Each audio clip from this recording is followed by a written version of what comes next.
Hello. Hello, everyone, and welcome to our Saturdays with Tara Hangout on Air. I'm Mary Beth at the Law of Attraction Club on the web at theloaclub.com. On these hangouts, we collaborate with our friends Tara. This hangout is the summary of our theme for the week and continues on our member conference line. Today's topic, Day 16 of our Change Your World program. We want you to wake up the observer you. And as you see yourself from this different perspective, you can actually be reaffirming to yourself the truth of your existence.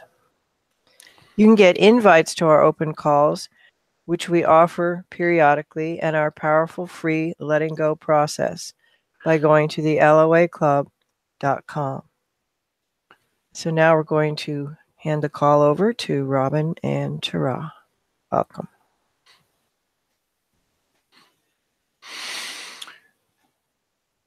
Today we're going to be thinking about thinking, because in a thought-based world, it's all about your thoughts. And if you've accepted the idea that it is a thought-based world, then that sort of sounds obvious, doesn't it?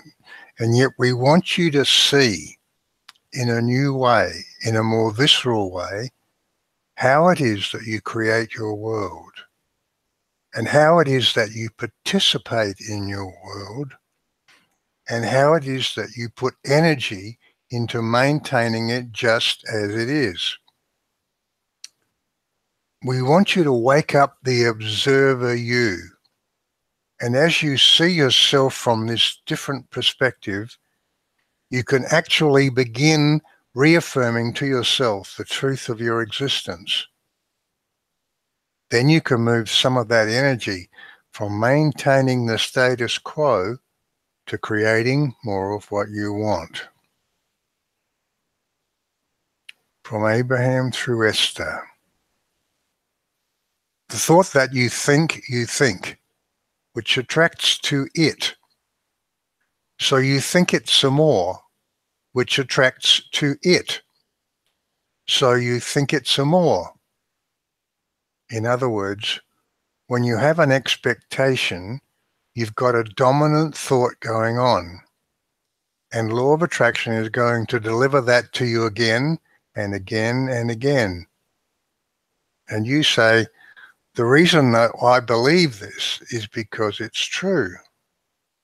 And we say the reason that you believe it is because you practiced the thought. All that a belief is a thought that you keep practicing. What a novel concept. All that a belief is a thought that you keep practicing. This one, when he was just starting out here, was into this concept of beliefs and core beliefs, and had this idea that a belief somehow had its own truth to it. And in a sense, that is true. In a sense, that is true. But all of it, you see, is a creation of yours. There is nothing fundamental about most of these things that you choose to believe. The only thing fundamental is the nature of you, that you're a timeless consciousness, an extension of the collective consciousness of all that is. And what you see as beliefs are merely the choices you have made and practiced into existence. And each of those choices, by law of attraction, is, of course, self-reinforcing. Because as you choose to believe something about your reality, so reality conforms. And so you say, that was the right choice, and it conforms some more. But here's the concept. The reality that you experience is fundamentally upside down from the way many of you think of it. You haven't spent your life observing reality and then deciding what's true. You decided what's true, past tense, then you practiced that choice into the fabric of your tapestry of expectations, past tense, and those expectations create, present tense, create your reality. And it's present tense because in a thought-based world, there is nothing that goes on and on and on. There is just the moment-by-moment creation, which is based upon that, as we call it, tapestry of expectations you have stored away as a result of a lifetime of choices and beliefs and reinforced beliefs, and now here you are in a world that seems real. Again from Abraham. You create your own reality because you set your own frequency, and law of attraction responds to the frequency that you have set. So let's talk about changing frequencies. And let's begin by thinking of you as a split personality,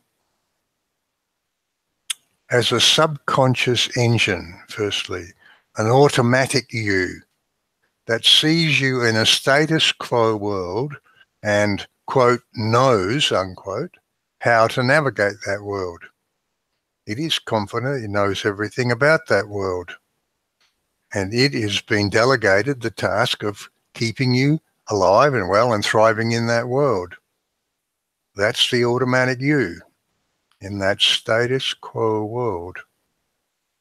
And then there's an observer you who makes new and overriding decisions. Now, of course, there are no distinct boxes in non-physical.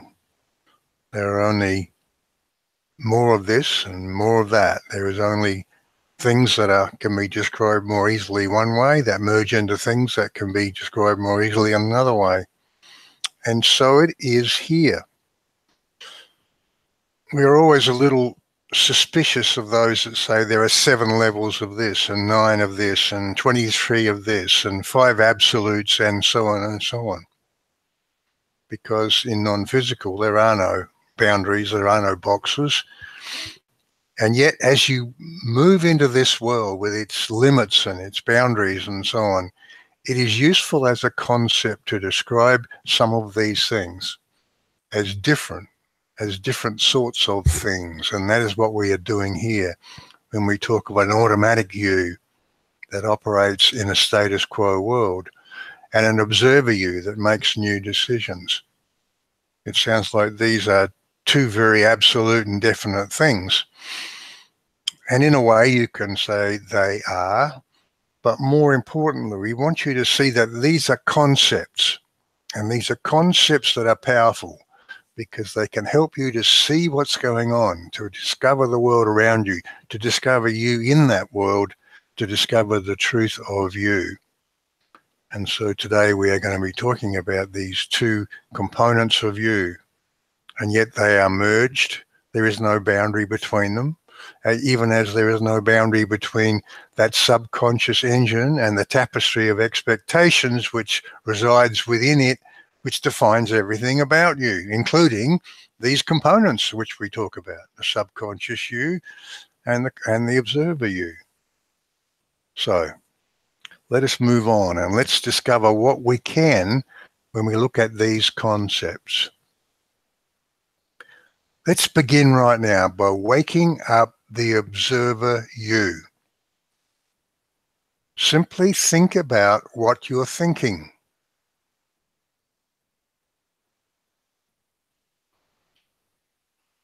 Watch yourself as you react to these words. Watch yourself as you make judgments about this process. And notice some things about that observer you.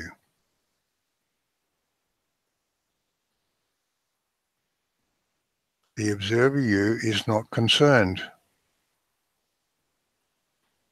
The observer you is not wondering how things are going to turn out, or if you're going to make it or not make it. It's not like watching a movie. You're actually watching the automatic you as you move through your day and create what you create. You can tune into the thought processes you're engaging in. And as you do that, you begin to be aware of what's happening in your vibrational being. We encourage you to watch where those automatic thoughts go. Watch what sets them off. Watch what sets them in a tizzy. What sets them in a loop running round and round. What triggers have you set up in that subconscious tapestry of expectations of yours? It's there to take care of you. It's set up to protect you. It is there doing what you have trained it to do. It is simply following your old orders. Its job is to manage you through life, and it does that fantastically well.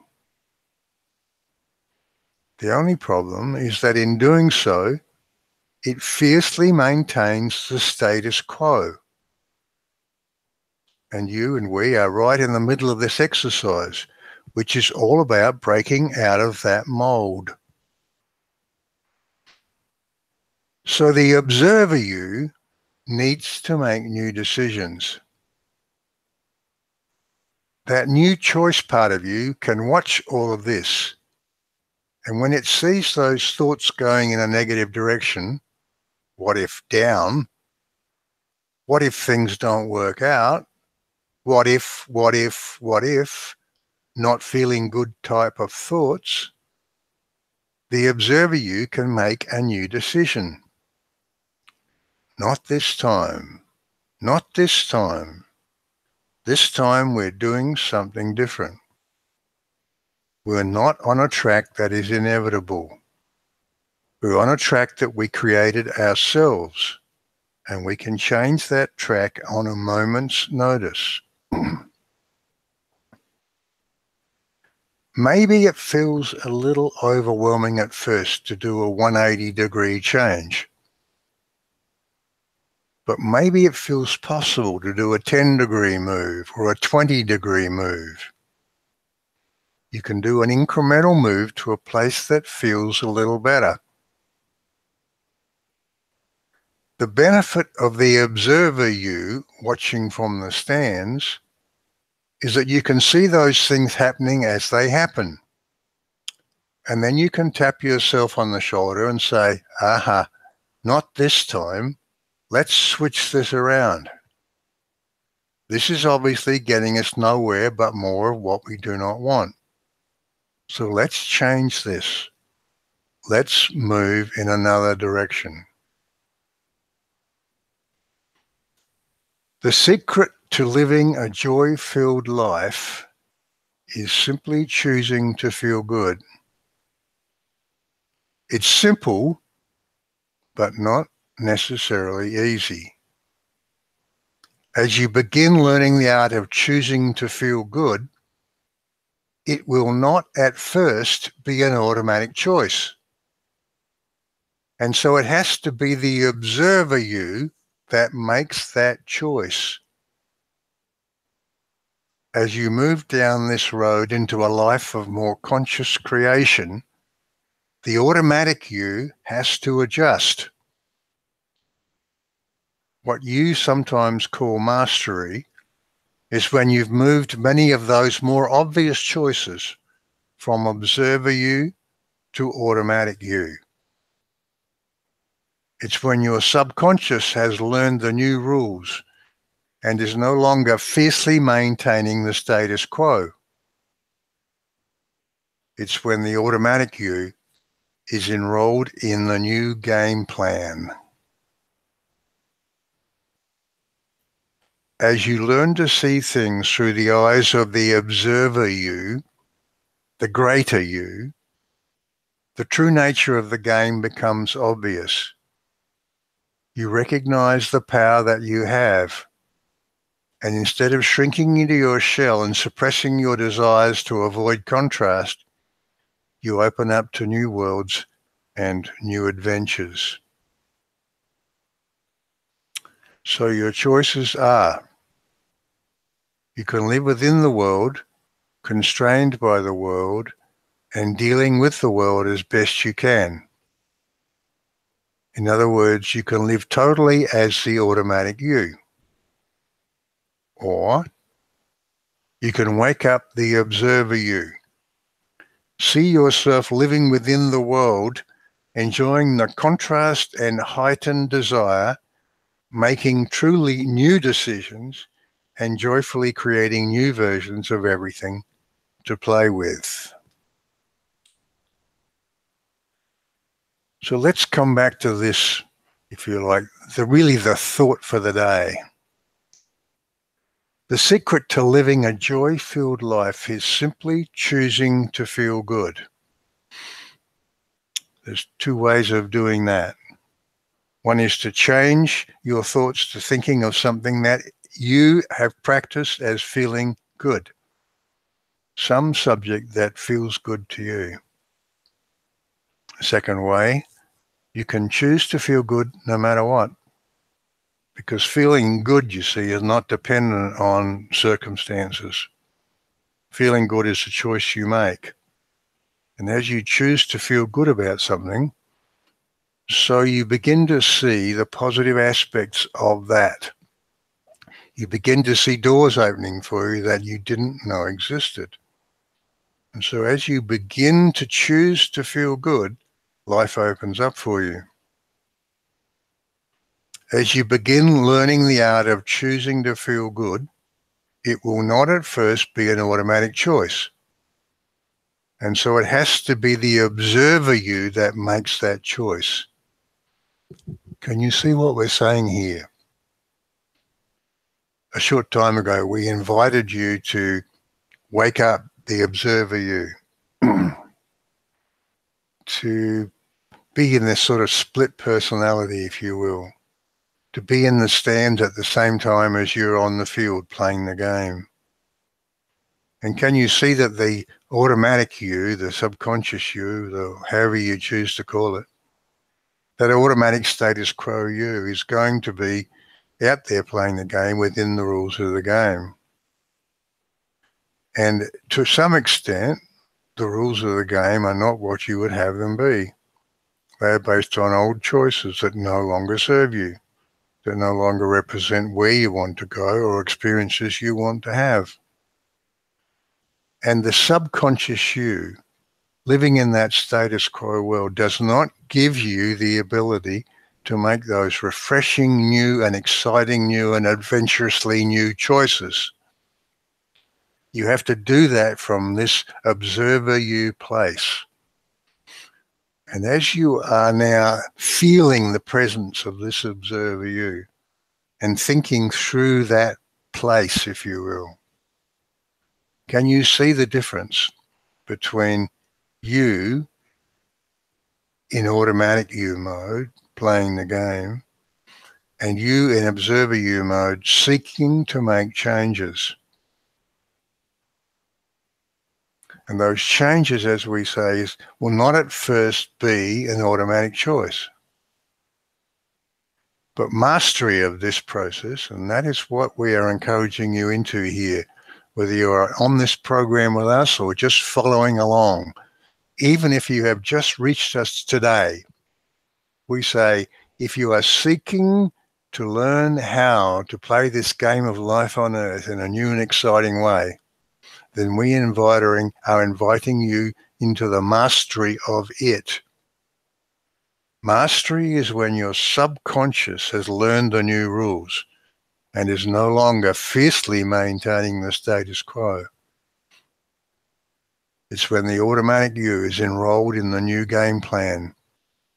It's when the automatic you recognizes when your feelings have turned south, when you have encountered something with an automatic reaction that has pointed you in the direction you do not want to go. Because that's all that feeling bad is. You are moving away from that which you want. Feeling good means you're pointed squarely towards, you're on the path to that which you do want. And rather than have your subconscious keeping you on that old path, which is its job, after all, you taught it to do that. You said, here are the things I want you to handle, and it does extremely effectively and efficiently and with great force and great energy and great awareness.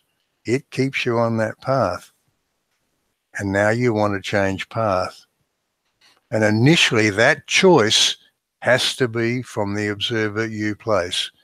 It has to be a new, refreshing choice. And initially, it will be not the choice of your unconscious part, your subconscious you, your automatic you. It will not be that choice. Abraham says, make a new choice and line up with it. And that lining up is the key. That's the trick. And that lining up is getting you at all levels. Observer you, automatic you, getting you at all levels lined up with this new choice. And when you do that, you do not have to put the same amount of conscious energy into it, because that subconscious servant of yours picks up the ball and learns the new rules of the game, and that is the field on which you find yourself playing.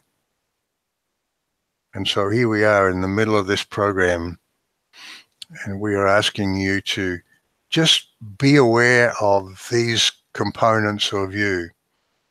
And they are concepts that are useful. They are concepts that are powerful. They can take you to the place you want to go. They can help you make those decisions you want to make. Good. So, Mary Beth, we're going to pass back to you, and then we will spend some time with those on the program and touching base with where they are with all that exciting news. Good. This hangout was the summary of our theme for the week and day 16 of our 30-day program. We do 3 live calls a week with Q&A for our members on Mondays, Thursdays, and Saturdays for the summer. You can become a member by going to the loaclub.com/join. Our longer discussion continues with Q&A on our member conference line. So back over to Robin and Tara.